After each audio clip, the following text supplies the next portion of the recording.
So when we have two waves, and if we want to see the constructive interference between both the waves, then the condition is that the path difference between both the waves must be a integral multiple of the wavelength.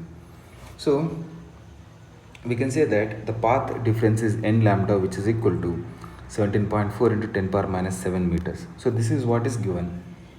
Now if we consider option A, in option A the wavelength is given as 5800 angstrom units. So we convert that to meters, so we'll get 5.8 into 10 power minus 7 meters. And then with this, if we calculate the value of n, we'll get n as 3. Okay, so which is an integer.